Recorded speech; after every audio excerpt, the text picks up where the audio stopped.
தளபதி CM ஆவாரான்னு சொல்லி நிறைய பேர் ரொம்ப ஆர்வமாக பார்த்துட்ருக்கோம். எதுக்காக?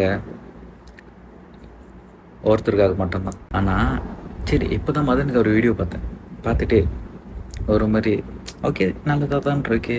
நாளைக்கு 11 மணிக்கு அப்படின்னா இங்கே 1:30 மணி, ஓகே ஜாலி அப்படின்னு சொல்லி சரி அப்படின்னு கொஞ்ச நேரம் கழிச்சு ஐஜியில் வந்து பார்த்தா பரபரப்பாக ஒரு நியூஸ். ஏஎம்எம்கேலேருந்து ஒரு எம்எல்ஏ, அவர் பேர் காமராஜ், அவர் என்ன பண்ணியிருக்காருன்னா ஏற்கனவே வந்துட்டு ஏடிஎம்கேக்கு சப்போர்ட் பண்ணுறதா லெட்டர் சைன் பண்ணியிருக்காரா, இப்போது டிவிகேக்கு சப்போர்ட் பண்ணுறதா லெட்டர் சைன் பண்ணியிருக்காரா. ஸோ ஒரே எம்எல்ஏ எப்படி 2 கட்சிக்கு சப்போர்ட் பண்ண முடியும் அப்படின்னு ஒரு கேள்வியோட பயங்கரமாக ஓடுது. சரி கான்டாக்ட் பண்ணி கேட்கலாம் அப்படின்னு சொல்லி கான்டாக்ட் பண்ணுறாரா, அன்ரீச்சபிள், ஃபோன் சுவிட்ச் ஆஃபில் இருக்கா. ஸோ அவருக்கு காணும். டிடிவி தினகர் என்ன பண்ணுறாருன்னா கவர்னர்கிட்ட போய்ட்டு இந்த மாதிரி இந்த விஷயம் விசாரிங்க அப்படின்றாரா.